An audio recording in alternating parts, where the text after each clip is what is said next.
We're awaiting the start of the Acton Agua Dulce Unified School District Board of Trustees school board meeting of February 11th, and they should be coming out of closed session soon. We're going to reconvene at 7:53. I'd like Ken Falstaff to say the Pledge of Allegiance, please. Ready, begin. Look at the flag. Ready, begin. I pledge allegiance to the flag of the United States of America and to the republic for which it stands, one nation under God, indivisible, with liberty and justice for all. Thank you, Mr. Falstaff. And can we get Chad Wadsworth to read our stability statement, please? Communicate clearly and concisely with respect for the time of others. Listen objectively, carefully considering the opinions of others. Understand the counterproductive effects of disruptive, demeaning, and intimidating behaviors. Understand and respect district policies and procedures. Maintain respect for the rich history of the district and the effort of others who have served in the past. Thank you, Mr. Wadsworth. Do we have any one that was just to address the first tonight? Okay, thank you. All right. Any recognitions or reports tonight, Mr. King? We have a couple recognitions, but I'm going to save them for superintendent comments. Thank you. Okay, I believe we have Alexa left tonight from Ada. Is Alexa there?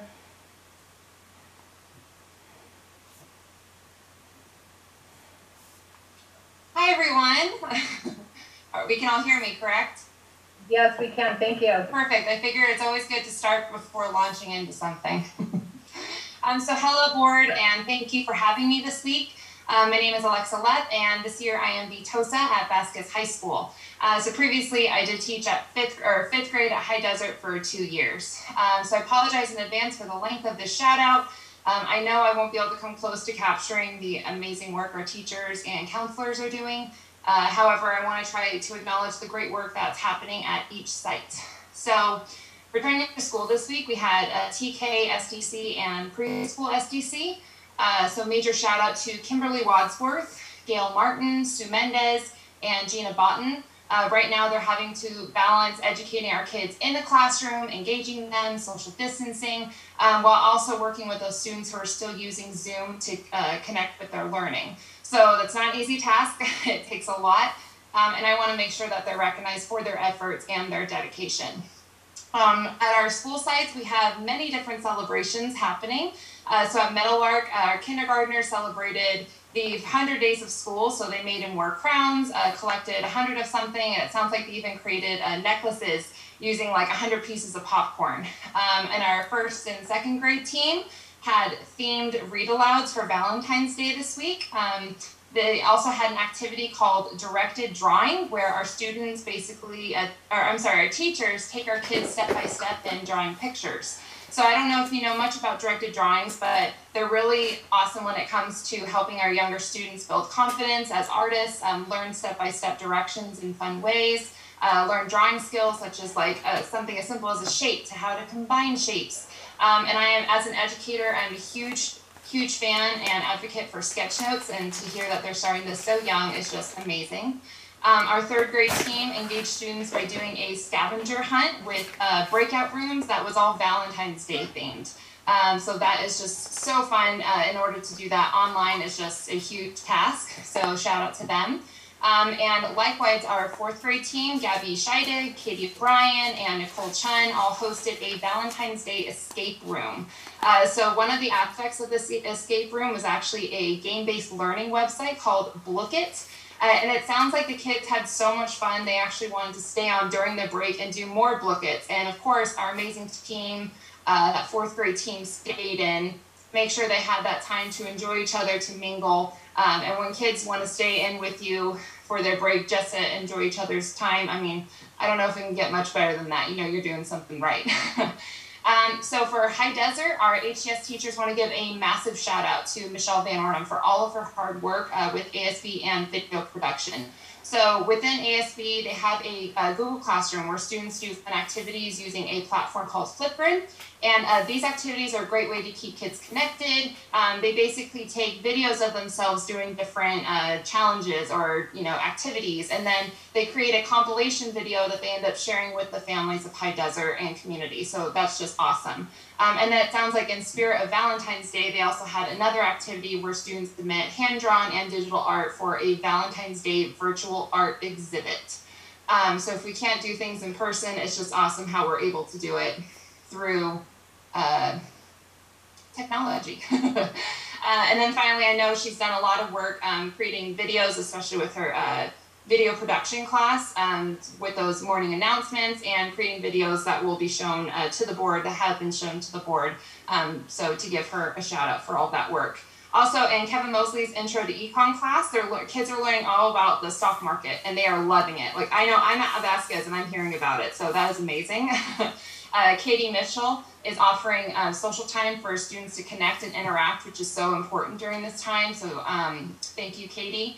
And then it sounds like High Desert had a ASB helped put on a drive-through for our students where teachers were there to help pass out cookie making kits, as well as treats provided by our High Desert Booster Club. So it's a nice way to share school spirit. And then finally, Vasquez, of course, Heather Lundquist with MTV. I personally absolutely love watching them, as do our kids. So shout out to her and the MTV crew. Chip Krolik, I call him our Nearpod King, as do others. That's that new website we've recently gotten. That's just so engaging. I think he's a Jedi master with it.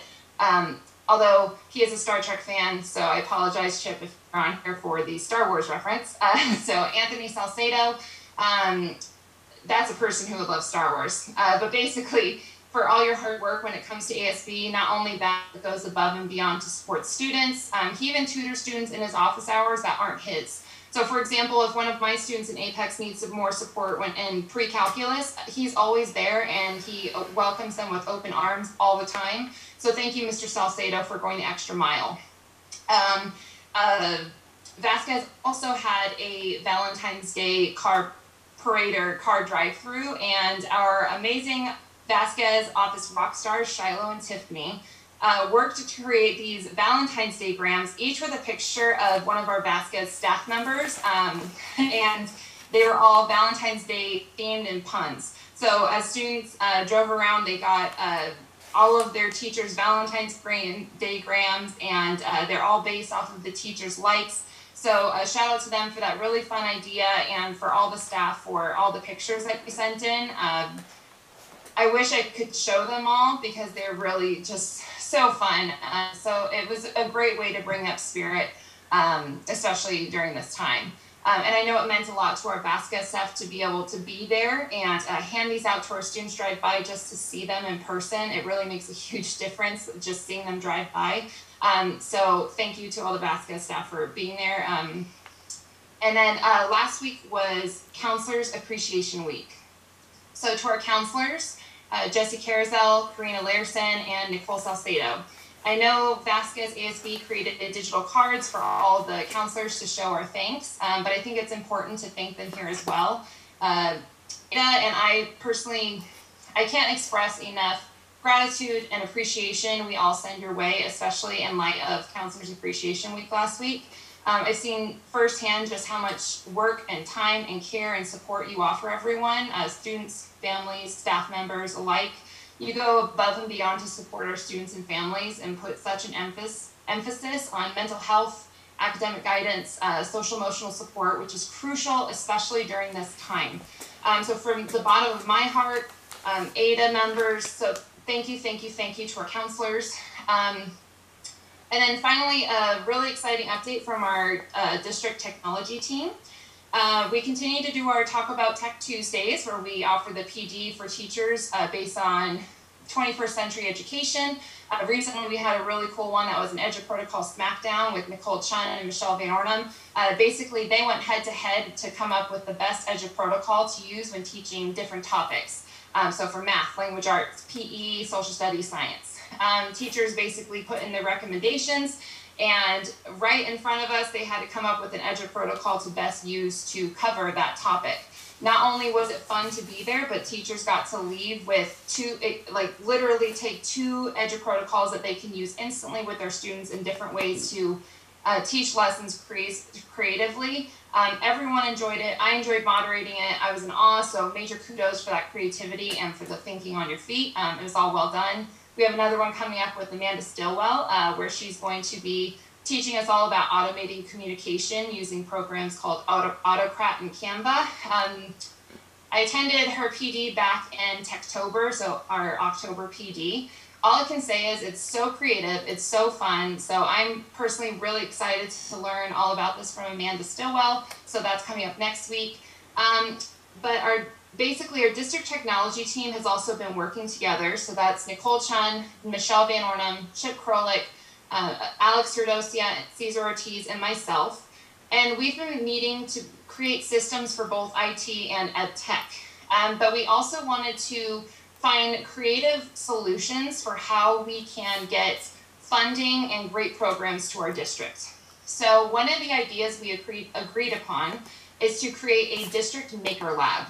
So basically this maker lab or makery, makerspace, it uses all those different types of names, would be housed at the district office. And ideally this makerspace is a collaborative workspace where students can explore 21st century tools and complete design challenges integrated with class projects, NGSS, and ISTE standards.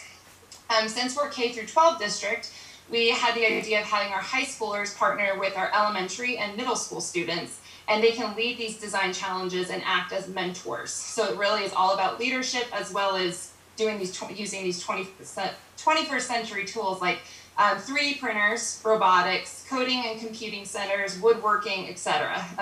I could go on and on what could be within here.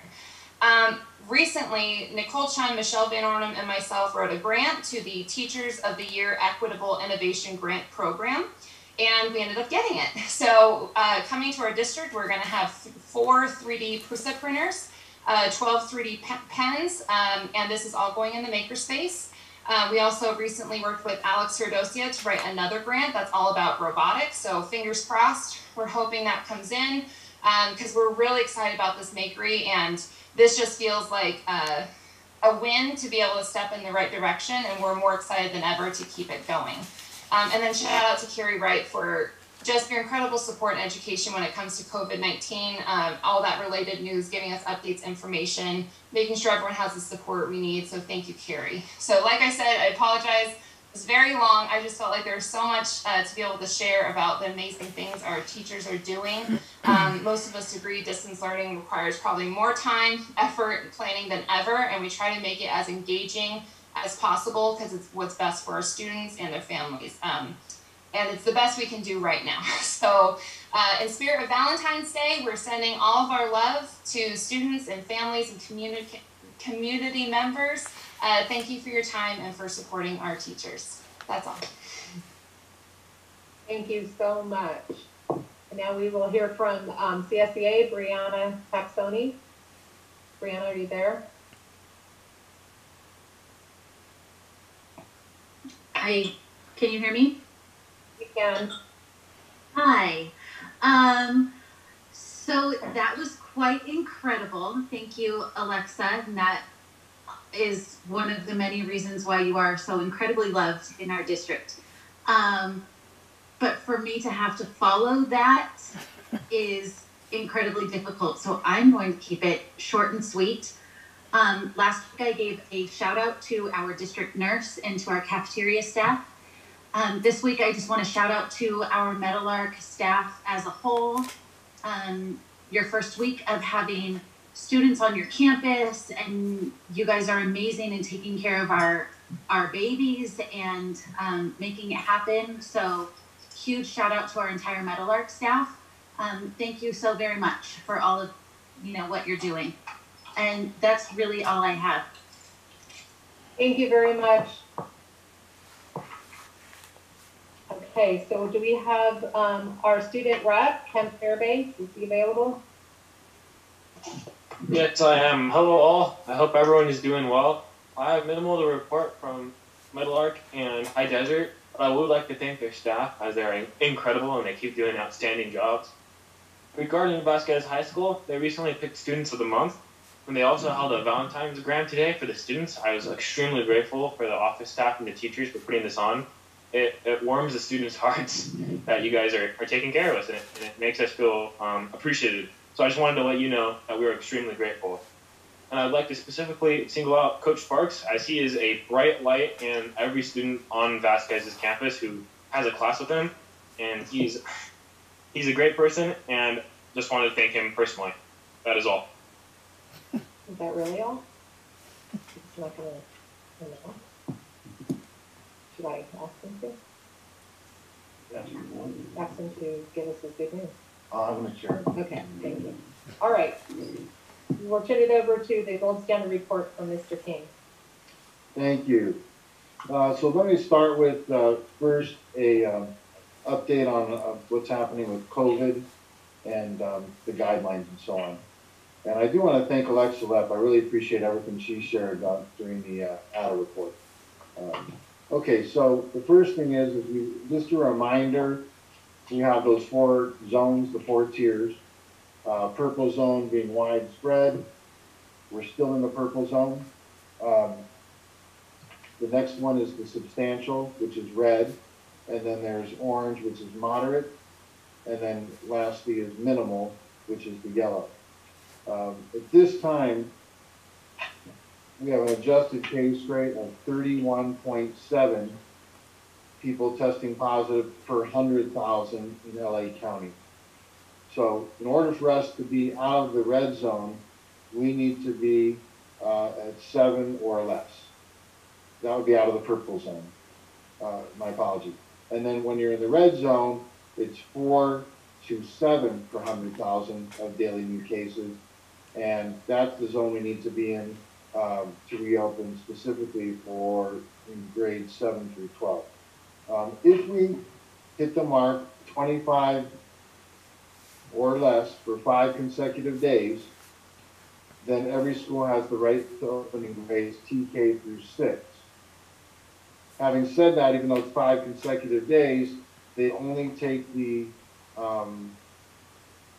that data collection only occurs once a week. So even though it's 5 consecutive days, they're going to do that data collection, let's say on a Tuesday, then they'll do it the following Tuesday.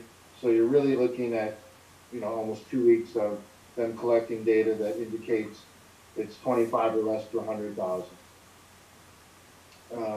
At this point, you can still have cohorts up to 14 children with 2 adults. You can have more adults if need be, like with one-on-one assistance for students, as long as the total in the classroom doesn't exceed 16. So I'm going to just differentiate between cohorts and stable groups. Stable groups is a new term being used for in-person instruction for grades TK through 2. The maximum number of students in a classroom allowable would be the most you can fit in that particular classroom based on the facility, as long as it allows for 6 feet of distancing between students. So there's a lot of new information coming out.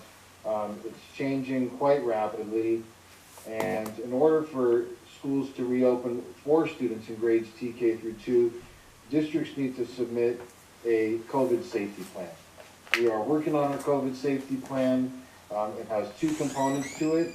There's a Cal OSHA component, and there's also a California Department of Health component, which is called their T1 appendix. We need to complete that as well. So these documents get filed with the state and the county. The way you file them is by posting them on your site and making them aware of it. They have 7 business days to review those plans, and you still have to meet the criteria of having less than 25 cases as that threshold per 100,000. They said this morning that they'll be posting detailed instructions on the completion of those forms, and so we look forward to seeing that as well. There's a lot of talk about screening.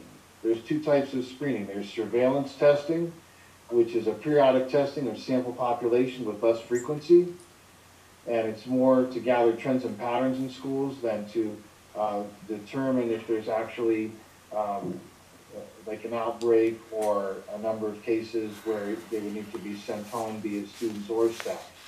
So as opposed to surveillance testing, there is what is referred to as screening, designed to capture as many people as possible, done much more frequently than surveillance testing, and the state is recommending to test all staff and students once a week to identify as many people as possible. It's much more resource intensive in terms of costs and people, and the state is trying to show commitment to support you if you do the weekly screening. In summary, there's a lot of changes and a lot of documents that have been given to districts to complete, and so that continues, and we're moving through that process. There's also contradictions that we're trying to sift out in our weekly meetings between the county and the state as well. And then of course we're in negotiations with our, particularly at this time with our teachers. And so we're working closely with Ada as we look at all of this so that we can return staff in a safe manner with all of our protocols in place, and also begin to have some students back in school as soon as possible. One thing I'd like to bring up to the board is that I have 2 letters of support from the mayors of Palmdale and from Lancaster, urging the LA County of Emergency Management to open a vaccine center in the Antelope Valley. This would be helpful to us, of course, as opposed to having to go down to downtown Los Angeles to get your vaccine, if we could get them to open a center in the Antelope Valley. So what I would ask for the board is, under future agenda items this evening, I'll revisit this, but if we could consider a short special board meeting as soon as possible, so that it gives staff time to post the resolution as a recommendation to support the idea of a vaccine center locally in the Antelope Valley. The next thing I'd like to do is go on to facilities. I want to report that we do have a Williams facilities inspection coming up at DHS on February 17th. I want to thank Ernesto for helping us prepare for that.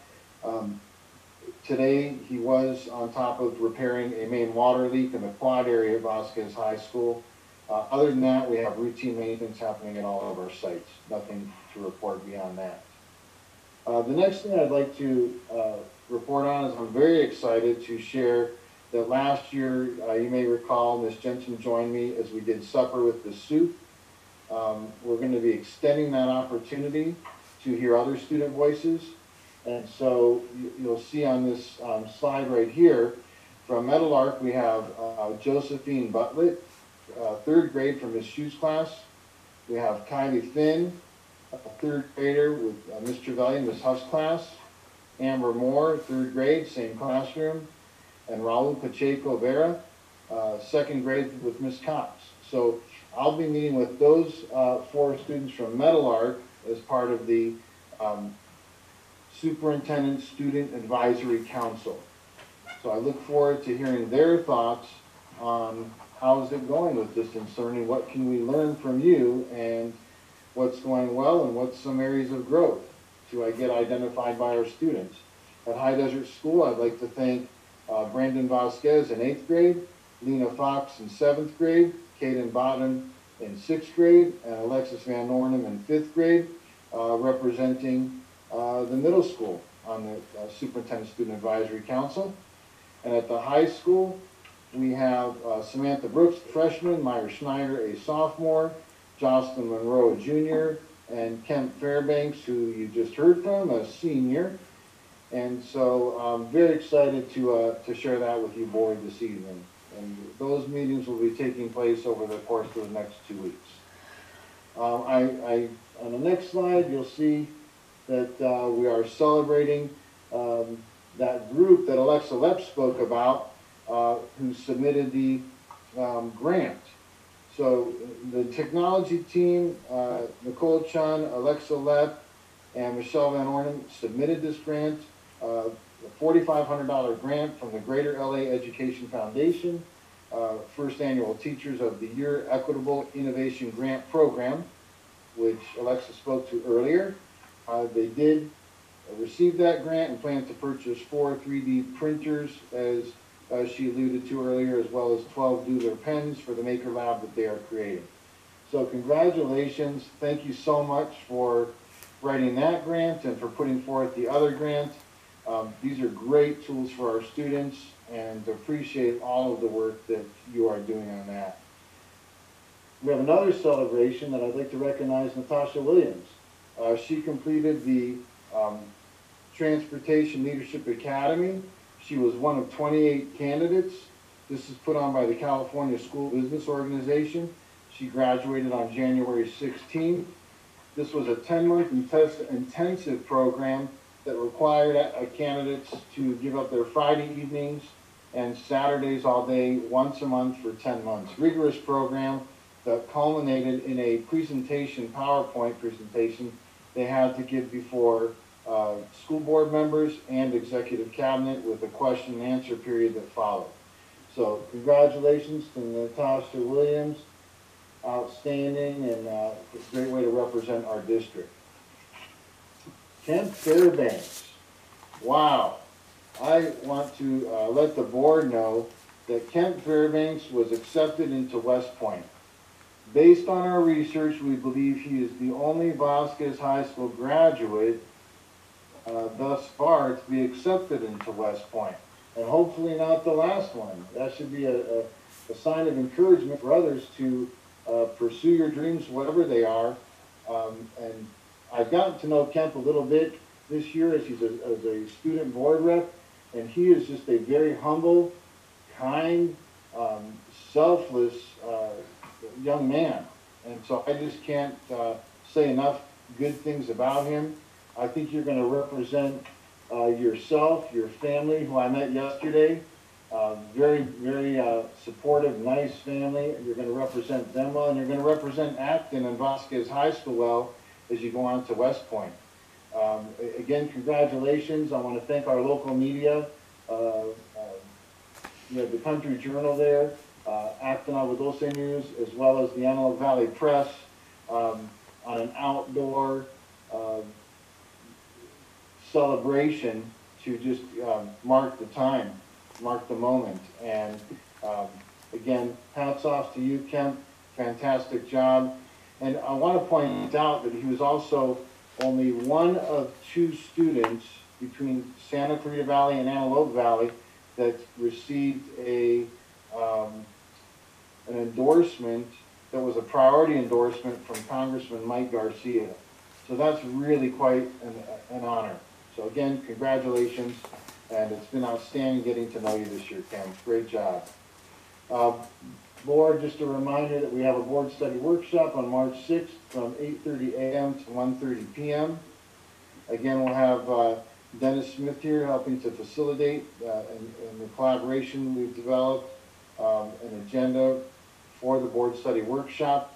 We'll also be having Eric Stevens there to discuss our charter policy and how that may be impacted or is impacted by Assembly Bills 1505, 1507, and that will be here in the boardroom.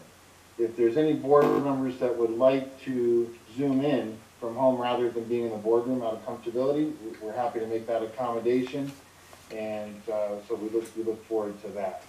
And with that, the last piece I have to share under superintendent comments is a video put on by High Desert School video production class. This is honoring their Medal of Honor program, which is really it's in its 9th year at High Desert School, and it really does a tremendous job of talking about character with our students.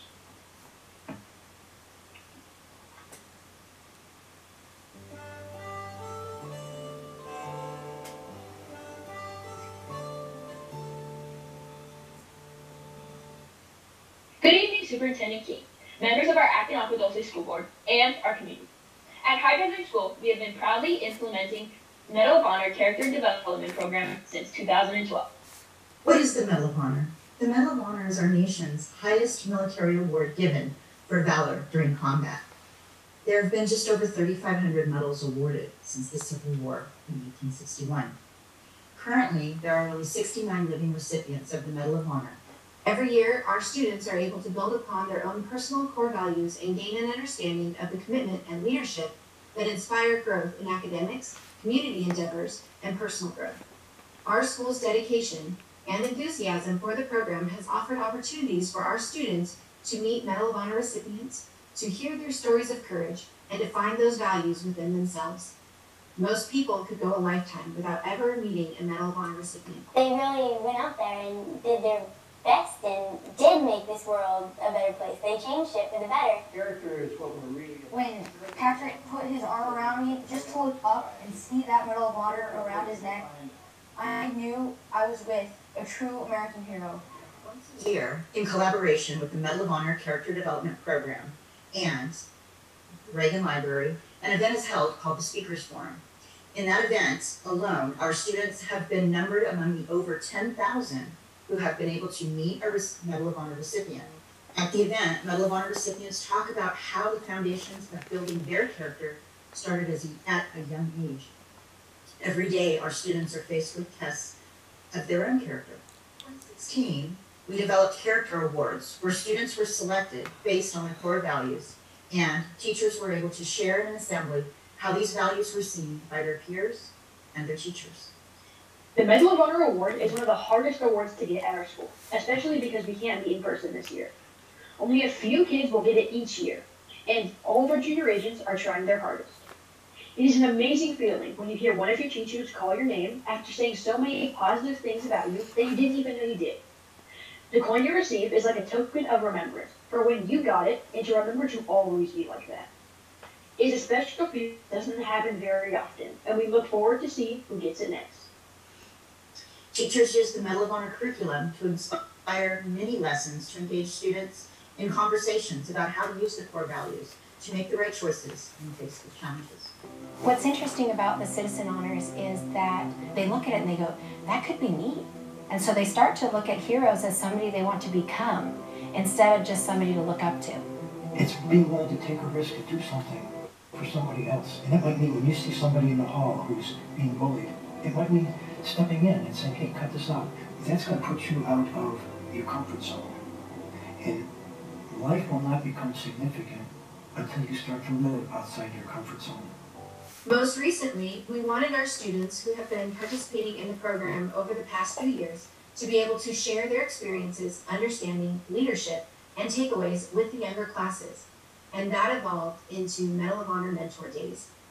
My experience with the Medal of Honor was instilled in me since kindergarten, and those traits and core values have shaped me into the young man I am today. But when I got to High Desert, I could feel that there was a greater purpose and honor surrounding the Medal of Honor. We had teachers like Ms. Van Arnhem and Ms. Alford who would go out of their way by taking us on field trips or introducing us to actual Medal of Honor recipients, just to show us what the Medal of Honor truly meant. We also got to learn from our own 8th graders and even Mr. King, who would come in and share with us about his state gold moments and Army experiences. My father was also in the United States Marine Corps for 27 years and served in 3 wars. So for my whole life, I was surrounded by these experiences. So this year, more than ever, I was looking forward to passing on this knowledge to some of the underclassmen. Unfortunately, COVID has stunted this, but with the help of my peers and teachers, we have been doing all we can to proceed with teaching the younger students what the Medal of Honor means. This year, we have been sharing the Medal of Honor core values through our morning announcements and showing Medal of Honor videos in classrooms. So even through distance learning, students can still show these character traits that help shape the future of America. The experiences were invaluable for all of us. Themes of respect, friendship, team building, leadership, and mentorship have been added to the shared responsibility of implementing this program for our students and their staff. Now in distance learning, it can be difficult for our students to be engaged, committed, and show the core values. We want students to know that we see them stepping up to answer questions, join in discussions, ask for help, and offer help to each other. We recognize the efforts of our students by presenting the Medal of Honor Character Awards through a quarterly virtual assembly. Visits from Medal of Honor recipients are ongoing at High Desert and now virtual.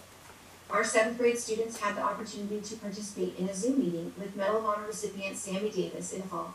Did you ever think that you couldn't do it when you were in the river? Did you ever have a moment where you're like, I can't do this?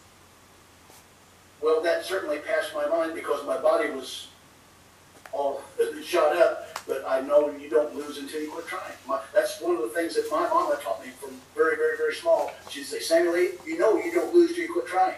Although we are in a distance learning environment, we continue to look for ways to adapt the program to the virtual environment so that our students are continuing to benefit from the inspiring stories of these amazing individuals.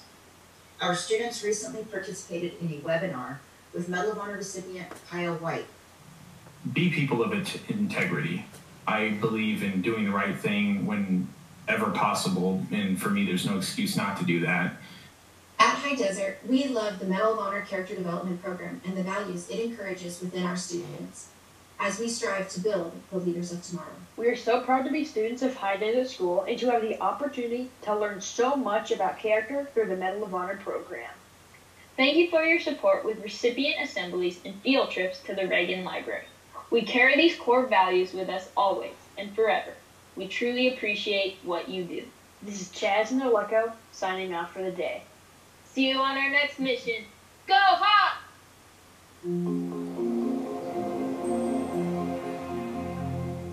That concludes my comments. Thank you. Thank you. Do we have any submissions to speak from Mr. King? You do not. Thank you. We'll go with board comments. Let's start with Mr. Falstaff, please. Good evening. Ms. Lepp, I loved your report. I like substance, accountability, and equity. I think you covered everyone. It was very exciting. It was almost like being back at school. Thank you. Miss Gina, I need to tell you that Tammy is running around the house incessantly signing PE all day long, so thank you. Everybody that's helping these kids that have come back into the classroom, good for you, but also the kids that are still at home that could be in the classroom, I appreciate the duality of what you're doing to provide all these kids with an ability to continue to attend school, especially for the ones that aren't cognitive enough to practice social distancing. And I'll remind everyone, this COVID thing is real. There are fatalities. We have just come out of what appears to be the worst and highest hospital rates and infection rates that there are. I really don't like to hear people bullied that are afraid to go to a work environment that they don't know is safe. Nothing is worse. I'm seeing a lot in my environment that I work in. It's not so much that people are getting sick at work. It's the few that need, for some reason, to go wherever they're going and then bringing it back in. And this is very sensitive, but yeah, before we start criticizing people for not feeling safe at work, let's just make sure they're safe at work. And sometimes that starts with decisions about not traveling out of the county and stuff and then going back into the work environment. That's all I'm going to say tonight. I am very excited to hear Coach Jorgensen's version of what happened with Mr. Camp. Thank you. Thank you. Mr. Wadsworth. Excuse me, Mr. Fox. Good evening. Congratulations, Camp. That's a huge, huge accomplishment. You and your family are deservedly should feel very, very proud. And thanks for all the examples from the videos and the in-person presentations of what the teachers are doing with our students as we carry on. Thanks very much. That's it from me. Thank you. Now we have Mr. Wadsworth. Good evening. Just want to say thanks to Alexa for that great report. It was very well put together. Young Tim Fairbanks, known you for a while. You're an outstanding young man, but with a very high drive. It's great to see you accomplish your goals, and I know you'll go far in life, no doubt. Keep up the good work, and congratulations to your mom and dad as well. The Medal of Honor video was great. Appreciate you kids putting that together and explaining what that was all about. I will say that it was quite a bit of excitement this week getting to see some of the kids go back to school. It's been too long, and hopefully we'll start to see more of it. I'd like to encourage the teachers out there to continue to push forward and let's try to get back in the classroom the best we can. I would really like to see some of the seniors that are struggling. There's quite a few out there that are just having a hard time with this. I'd like to see them, if at all possible, get them back into class at some point sooner than later to help them out as they're coming to the end of their journey with their high school years. Most of all of you guys, I want to say thank you to the teachers for being there for the kids. I know it's difficult still at home doing the distance learning. The kids are struggling, and but I think overall you guys are doing a good job with what we're doing. So keep pushing forward, stay safe, and let's try to get kids in the classroom. Thank you. Thank you. Mr. Jorgensen. I'd like to start by recognizing our teachers. Alexa, that was a great presentation about what's happening with our teachers and how they're going above and beyond. I have 5 candidates at Cal Bakersfield that want to be teachers, and I continually reference the good work that you're doing in a small district, and that to me is a real accomplishment. That as a small school district that we can do these things that the larger districts sometimes find a little bit of a challenge. So I'm using you as mentors, that I'm sharing your experiences and the things that we're able to do, and encouraging my teacher candidates to learn during this difficult time, so when they do get back into their classrooms, they'll be ready to go. Congratulations to CSEA staff in getting the Metal Art campus ready for the kids to come back. I know they've been working, maintaining all the site campuses, and now they're back. And now we have kids there, so that little extra work, I really appreciate that. And now, Mr. Fairbanks, I got the text about your accomplishments, and I was first kind of disappointed because it first came through that it was the Naval Academy, though I appreciate all branches of service, and then it was corrected and said that it was West Point, and I was through the roof. I knew the challenges that are with that. I had the opportunity in 2019 to visit West Point and tour where you're going to be studying and where you're going to be drilling and where you're going to be working. The leadership that you demonstrated at Vasquez, you were in my classroom, you were a stellar student in my classroom, you were a challenging student in my PE classes. You were that one that was asking questions, driving focus, always having an endeavor to do better. And I remember we talked a couple of years ago that you told me that you wanted to go to the academy, and I gave you my suggestions.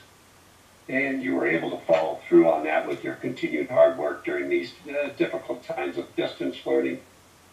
And it cannot be said how hard that is that you've worked to get this accomplishment. It's an extremely proud moment for yourself, for your peers, for your family, for Vasquez, for the Mustangs, and for the community of Acton and our district, that you're going to be going to West Point representing us. And, you're going to make a great Black Knight. I had a hoodie that I brought back in 19, and I brought it to the photo op that you had, and I just had to get a picture with you. I had my Army hoodie on. It was a warm day, but I had to stand there and get a picture, and I've shared that to my Facebook friends about how proud I am and about how proud we are of your accomplishments, sharing your family's pride. And I've had 80-some comments of all positive nature about your accomplishments.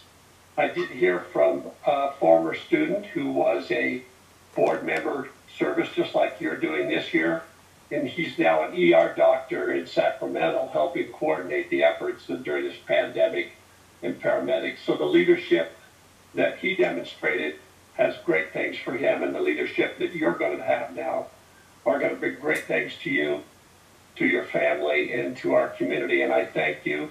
And as a proud Army veteran, I'm saying go strong, Army strong. Thank you, Mr. Kemp Fairbanks, for doing the hard work and making this happen. We're all proud of you. So, yeah. Thank you, Mr. Jorgensen. For my comments tonight, I'd first like to thank all of our employees, our classified and our certificated staff for helping us with returning some of our students back to Metal Art this week. Thank you for all that you do. I want to give a big shout out to Natasha Williams. What an incredible accomplishment that is to our classified staff that doesn't get recognized nearly enough. And I just want to congratulate her for her hard work and for really just going ahead and doing that Leadership Academy. So thank you, Natasha. And also for Alexa Leff, I know people keep saying it, but thank you. It's just so nice during this, this distance learning to have like a lot of positivity come out this evening and excitement, and really thankful that you're sharing us all the great things that are happening at our sites and keeping our students engaged. Thank you for the makerspace idea and the grants that you've got. It just shows some really great engaging activities for our students. So really happy with that. And to the High Desert production class, always love your videos. They're always different. And we come every 2 weeks and you always have a great production for us. And to the Medal of Honor program, thank you for keeping that going the best that you can. To Mr. King, I really like this, the Superintendent Student Advisory Council. I love that idea. We did do a few seniors last year, and it was probably one of my favorite days of being a board member last year, was going to the Olive Garden, which I don't really like to eat, with some great students. But I think student voice is incredibly powerful and important, especially even at the elementary schools. It's really important, and our kids have some great ideas and are really great to listen to what they have to think about. And so speaking of great students, a big shout out once again to Kent Fairbanks. What a crazy, great experience and accomplishment. And thank you for representing our school district and our community. And we wish you the best of luck and cannot wait to hear all the great things that you're doing. So thank you for that. With that, we'll go on to the consent agenda. So we're going to ask that we approve the consent calendar items. Tonight we're going to ask that we go through consent items A through C. If I can get a motion to move in items A through C. Madam Vice President, Madam President, you're just going through the warrant register, not going through the warrant register, because we're going to have Mr. King.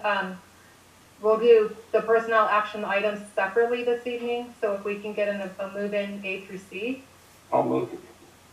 Thank you. I'll second. Fallsgraf. Thank you, Mr. Fallsgraf. So if we can call for the, do we have any, is there any comments or discussion about A through C? There really isn't, unless the board has any questions. Or do you have any questions or comments? Starting with just A through C. If we don't have any comments, we're going to just go ahead and call for the vote. Fallsgraf, aye. Fox, aye. Wadsworth, aye. And Jorgensen, aye. Kelly Jensen, aye. So we move that in 5-0. Now I'm going to call to move in item 9. What is it? 9D, the personnel action item report. If we could just move that in, please. Tim Jorgensen move. Fallsgraf, second. Thank you. Okay, and I think, Mr. Fallsgraf, you'd like me to identify some of the positions on here, is that correct? We're going to have you go ahead and read that in. Okay, so under the early retirement incentive notification, we have Paulette Buchner, Coordinator of Food Services, effective date of retirement resignation, June 30th, 2021. Debbie Engler, teacher at Meadowlark Kindergarten, June 12th, 2021. And Christine Kelsey, an instructional aide at Meadowlark, February 12th, 2021. I want to thank these folks for their years of service. I've been in Debbie Engler's class many, many times, and she's a fabulous teacher. And I think we all know what's happened with food services, especially during COVID. And I want to thank Paula Buchner for all the work that she's done there. Under the resignation for classified employees, we have Dino Lachos, bus driver, transportation, effective date June 26, 2021. For classified employee hires, we have Emma Benatar, who's the new music lead at Meadowlark. Effective date still to be determined. Currently, we have 2 open positions: special education teacher, special day class, mild to moderate High Desert, that's open until it's filled. And then we have a maintenance custodian groundskeeper position open at High Desert, closing date June 4th, 2021. Thank you. Do you have anything you would like to say, or we can go ahead and ask the board if there's any comments, starting with Mr. Fosbach? Anything? Thank you. I'm so glad that we pulled this off because I would have hated to have these people breezed over. In the first group, Paulette, Miss Angler, and Chris Kelsey. If I were to think of one word that would describe you all collectively, singly and collectively, your service to the students of this district, that's dignity. Paulette, you've been working very hard right now to make sure that people, ordinary people, or not ordinary people, we're all ordinary people, but people who have had circumstances change radically and need support, and a face that says, here's some food, and I hope your family does well, and you are one of the critical service people in your team, and you've given food and made sure that people eat with dignity. Ms. Angler, yeah, I'm not a very emotional person, but knowing what it was like to be a little kid coming to school and remembering what that was like nearly 60 years ago for myself, I was always so impressed with your ability to give kids dignity and be kind to them. And you could tell Miss Angler's class in the hallway because everybody was calm, and those that weren't were being calmed by not only their teacher, but their classmates. Chris, Kelsey, you being on the playground makes me feel safe about this world and the way you've influenced small children. I'm glad that we pulled this off. I think it's a good idea that we pull the personnel action report off of the consent calendar. Thank you, Mr. Fox.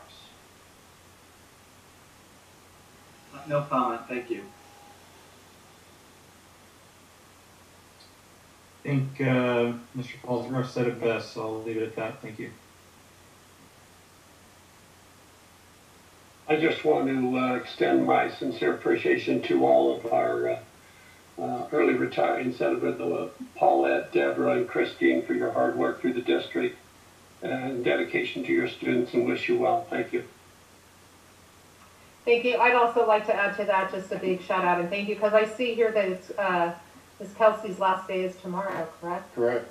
So thank you for all you do and all you've done for our district. And I'm hoping that by June we can really recognize some of our June retirements. By then, let's hope that we can send them off properly when they well deserved for all their hard work. Thank you. So can we go ahead and call for the vote?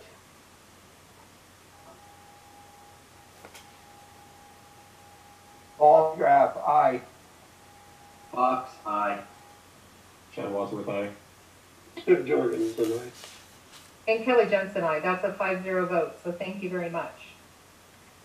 Next, we're going to move on to Human Resources 10A, Assistant Superintendent of Business Services Employment Agreement.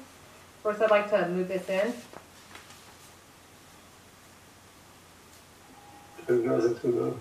Mike Fox, second. Thank you. Mr. King. So I'm pleased to present tonight a recommendation for the Assistant Superintendent of Business Services. He is on our Zoom call this evening, Mr. Aadusd Mirza. And in just a couple of minutes, I'm going to turn it over to Ms. Shaw to kind of share a brief background on Mr. Mirza. And then if you'd like to introduce any members of his family that are with him, I'd be happy to have him do that as well. But before we do that, I just want to make sure that we've publicized the terms of the contract here. It's a recommendation of March 1st, 2021 through June 30th, 2023.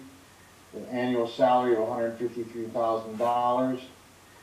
He will have the work year of 240 full days of regular service, 225 days per year, and 15 vacation days.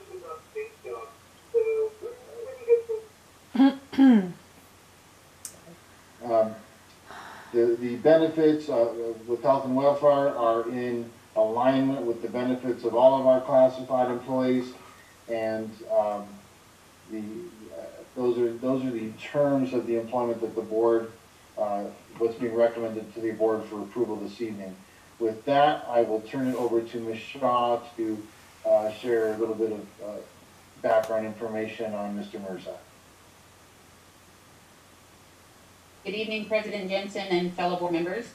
I'd like to introduce you to our new Assistant Superintendent of Business Services, Aadusd Mirza. He comes to us with a bachelor's and a master's degree from Cal State University Bakersfield. His bachelor's is in business finance and his master's is in business administration. He also is one of few students who passed the Chief Business Officials Certification exam after attending the California Association of School Business Officials Business Executive Leadership Program. He has 5 years of experience at Taft Correctional Institute as the finance director, and he's served 2 years as the chief business official at Wilsona School District. Aadusd? Hello, everyone. Nice to meet you guys. It's a pleasure to be here tonight, and I just want to thank you guys for the opportunity. I look forward to serving this district and spending many years here. I look forward to meeting everyone individually and building relationships with every one of you guys. The presentations tonight were amazing. Mr. Fairbanks, huge accomplishment for getting accepted into West Point. I mean, that's one of the main reasons that I'm coming to Acton, because at the middle school or the elementary school district, I don't get to see that full accomplishment of, you know, where our students go until the end and move on to, you know, their college and career readiness. And it's great to be here. And thank you for the opportunity. Thank you. Any discussion or anything else you want to? No, unless the board has any comments or questions. I appreciate your time, Mr. Mirza, and being here tonight, and congratulations. Thank you. You want to loop around, Mr. Falsgraf? Do you have any comments? Mr. King, it is your recommendation of the board that this is a highly critical position at this time. Yes, it is. And Mr. Mirza, you understand the district's fiscal position at this time. Thank you. Thank you. Mr. Fox. Yeah, welcome aboard. We look forward to your expertise. Thank you. Mr. Wadsworth. Welcome back to Naga Dulce. Hope you enjoy your time here, and hopefully we'll get to know you better in the days to come. Thank you. Thank you. Mr. Jorgensen.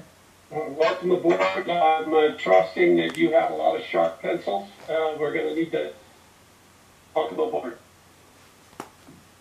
Thank you. Mr. Mirza, we're lucky to have you, and we're welcoming you to our wonderful school district. We know and we've heard great things about you, so we're excited to get to know you. And like Tim said, we hope you have a lot of sharp pencils. So thank you so much. So with that, we'll call for the vote, starting with Mr. Falsgraf. Falsgraf, aye. Mike Fox, aye. Walter, aye. Tim Jorgensen, aye. And Kelly Jensen, aye. That's a 5-0 vote. Welcome, Mr. Mirza. Next, we have 11A. We have an ASB Vasquez High School Gymnasium presentation. Mr. King. Thank you. I'm just going to turn it over to Mr. Broccoli to walk us through a brief slideshow, and then we're happy to hear any board comments or questions.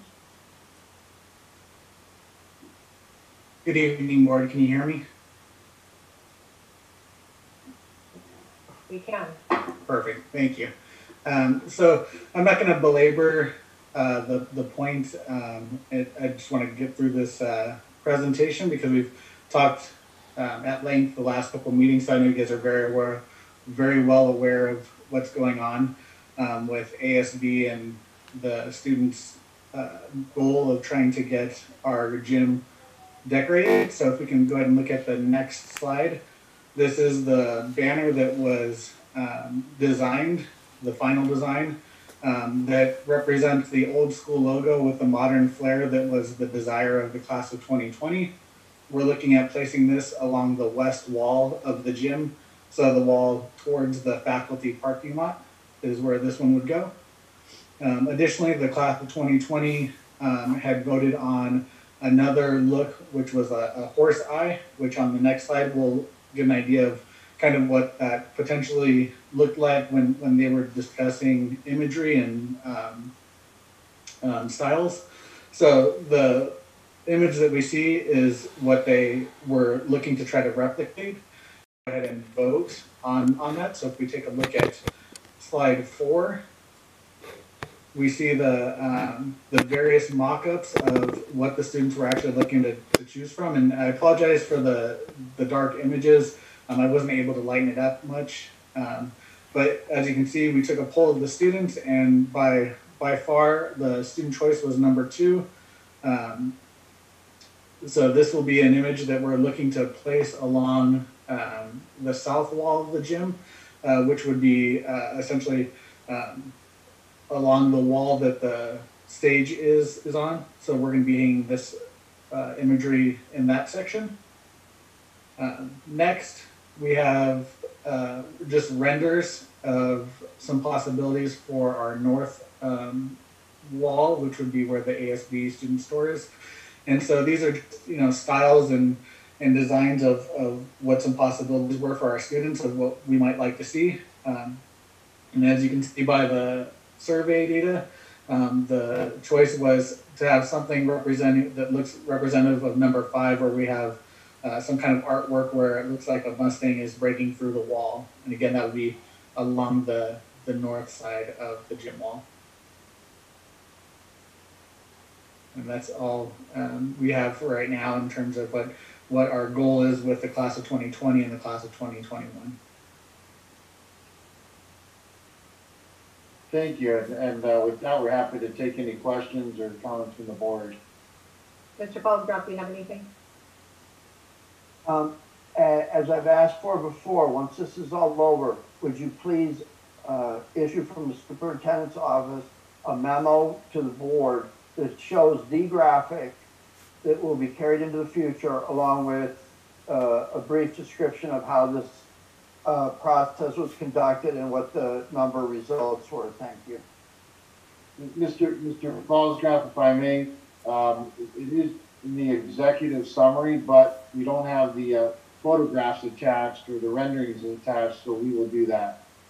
Yeah, what I'm looking for is I don't want to visit this 2 years from now when the next group of people comes through. I want a formal memo that someone could find as an agenda attachment that you could look down, do a simple search on the internet and find it. I want to put this to rest. Sure. Thank you, Mr. Paulsgraf. Mr. Fox. I think it's great. Thank you, Mr. Sparks. It turns out it's not important what I think, but I think that I liked what the students picked. I think they look great, and I'm excited to see the gym get decorated in such a fashion. Thank you, Mr. Wadsworth. Love it. Love what you guys are putting together. It's going to look great. It's going to bring some good morale to that gym, and couldn't be more proud to be here to witness it all. So good job. Keep it up. Thanks for everybody that's involved. Matt, great job. Congratulations to the students and to Coach Sparks. One question of focus now. These are going to be banners that are going to be affixed to the wall? So my understanding is that they will be banners. I do not believe anything is going to be painted as a mural, but if I'm incorrect in that, I will make sure that I let Larry know so that we can give that information to you as the school. But my understanding is okay. I just want to be sure, because I know when we met with Mr. Principal Bowe back when, he was trying to get artwork to paint on cinder block walls, which is incredibly difficult because very expensive, and I think it's well worth the contribution of our students to use these banners to permanently affix them so that they're not waving, but they're there. And because it's just good use of money with some great design choices by the students. So I just wanted to clarify that they were banners and not going to be painted because that would be really challenging. But thank you for your efforts, and Coach Sparks and the students. Looks good. Thank you. I do believe Mr. Sparks put in the comments for us that they're going to. Yeah. So thank you.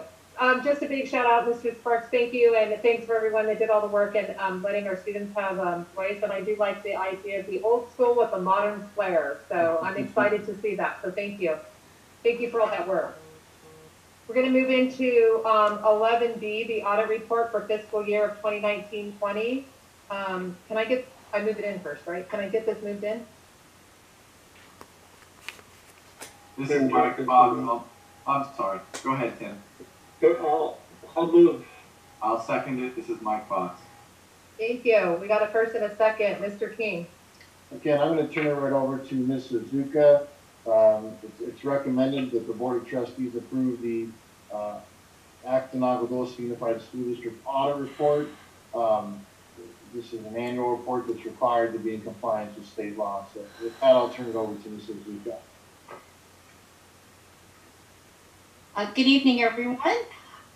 Tonight, we do have a presentation, a very short presentation, a summary level discussion from the senior firm Christie White and Associates. Again, this is an independent audit that's required by California Education Code. And normally we have it submitted earlier than now, but because of the current pandemic situation, there was an extension granted. So it is a little bit later than usual. So I am going to turn it over to Natalie Palma. She is one of the senior directors for Christie White.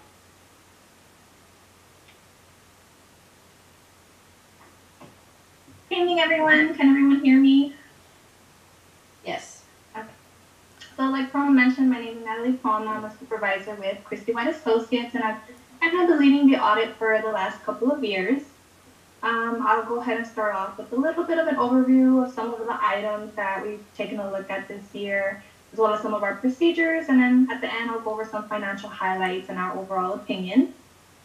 So in 1920, we have conducted the audit of the district funds, capital assets, long-term debt, and compliance with both state and federal law. We usually come out about twice a year, once in the springtime and then again in the fall, but of course we conduct the Zoom meeting, that's why I couldn't pick up your call, pick up your number. So we conduct the audit both, and we look for compliance with both state and federal law.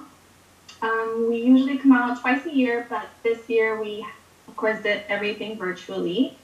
And our audit covers a broad range of areas. School site testings were done virtually again this year when we tested both attendance and ASB. We documented and tested internal controls in areas such as purchasing, cash disbursements, payroll, deposits, cash receipts, and food services.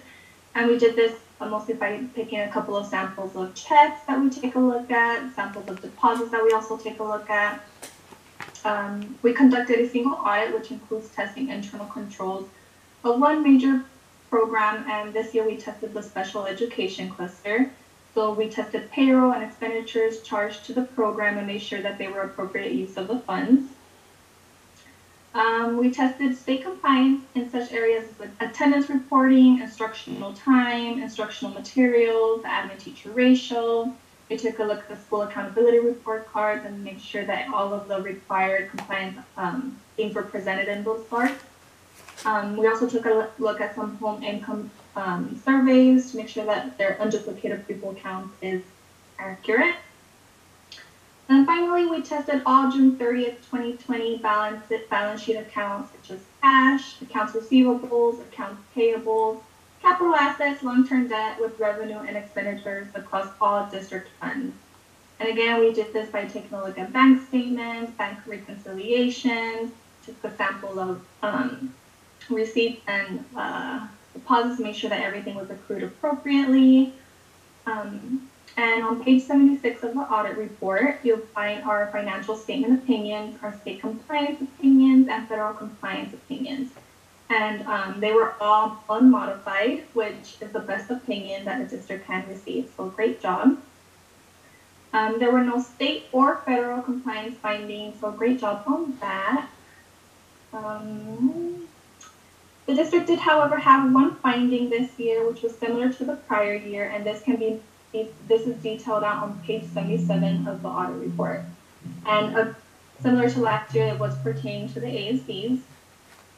Through our testing, we found that for High Desert, there were 2 out of 10 cash disbursements or warrants that were missing at least one of the required 3 signatures. And the 3 signatures that we usually look for is a signature from a student representative, ASB advisor, and a district representative, administrator, or principal. And usually it's the principal's signature that we look for. Vasquez High School had 1 out of 10 receipts that were deposited untimely. And in this particular case, I believe was deposited over a month after collection. And 1 out of the 10 receipts did not have any supporting documentation on file. So there was nothing to support a deposit that would let us know that it was deposited correctly. However, I did want to mention that though this is a finding, it is only a big deal because of the issues that the district has had previously with the ASBs. These are very common mistakes that usually wouldn't warrant a finding. However, we do consider the past findings and issues in consideration for this year's findings. So although it was flagged this year, I do have to say that the district is definitely improving, and these are just small exceptions to the efforts that I have been noticing in the last couple of years that I've been personally auditing the ASBs. There was a point where the ASB did have significant deficiencies in their internal controls, but these findings tell me that the internal controls have definitely improved in the last couple of years. That's about it for my report. I would like to thank everyone at the district for all their assistance and hard work. I know it has not been easy to provide all of our requests virtually, so we appreciate their patience with navigating our requests. And I look forward to working with everyone again soon. So, if anyone has any questions for me. Thank you.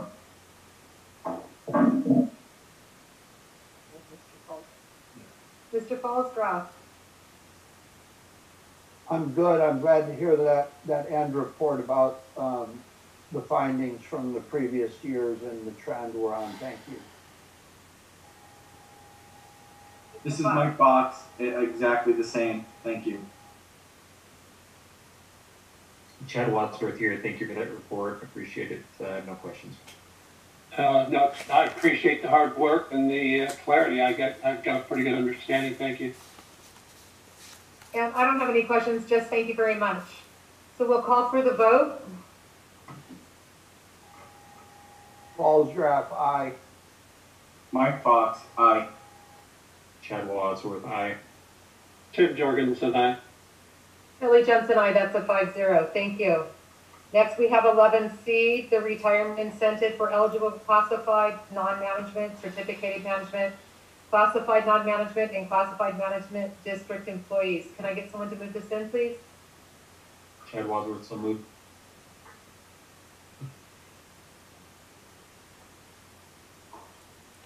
I'll second. Mr. King, is there any discussion? Yeah, I'm going to ask Mrs. Zuka again to just give a brief overview of the retirement incentive program. This is different than the ARIN program that you've been seeing on the PAR report, which is an early retirement incentive notification. So if you let the district know by a certain time, date, there's an incentive for that, which is different from this. This is a considerably larger monetary amount, and I'll let Mrs. Zuka share some of the details. Yes. Good evening, President Jensen, board members, cabinet, and members of the community for acting Aadusd Meeting. This program that we're discussing is a retirement incentive program, and it's working with a group called Public Agency Retirement System, PARS. And actually, Acton Aadusd Meeting has used and worked with them in the past to provide and design a supplementary retirement plan. It is designed to provide an incentive to encourage senior employees at the top of the salary schedule to retire early. And our goal for the program is to generate savings to the district by increasing the number of retirements for this 2021 year.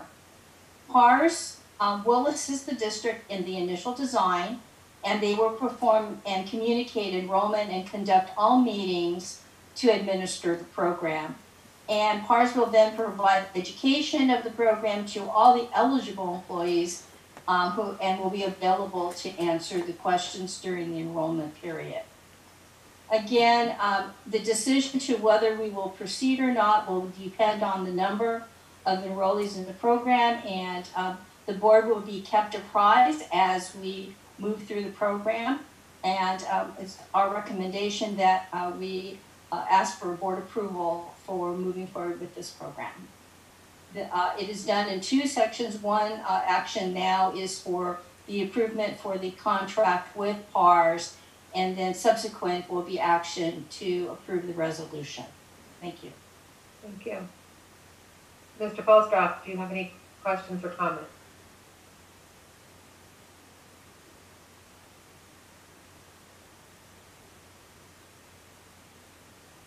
I have nothing, thank you.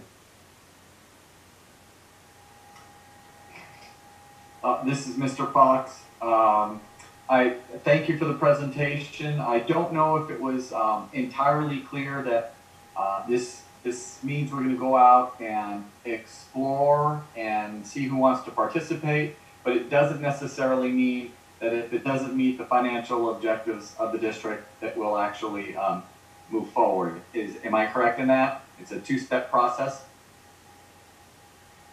That's correct, Mr. Fox, yes. Okay, I just want people to be aware of that. And I support and will vote in support of this initiative. Thank you. Chad Wadsworth has no further questions. Thank you. No questions. I'm just in support of it. I appreciate it. Thank you. And thank you. I do not have any questions, so we'll call for the vote. Falsgraf, aye. Mike Fox, aye. Chad Wadsworth, aye. And Jorgensen, aye. And Kelly Jensen, aye. That's a 5-0 vote. Next, we'll go to 11D, Resolution 2020 to 21.10, Retirement Incentive Program. Can I get someone to move this in, please? Ken Jorgensen, move. Mike Fox, I'll second. Mr. King, do you have any?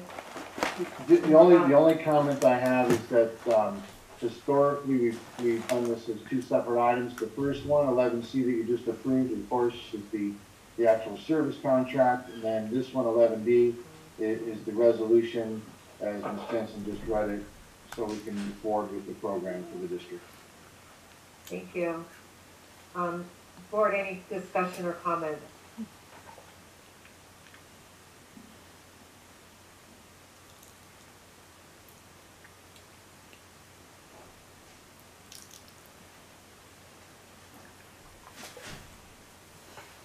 I believe Mr. Falsgraf's trying to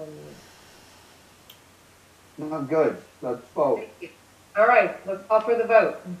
Falsgraf, aye. Mike Fox, aye. Chad Wadsworth, aye.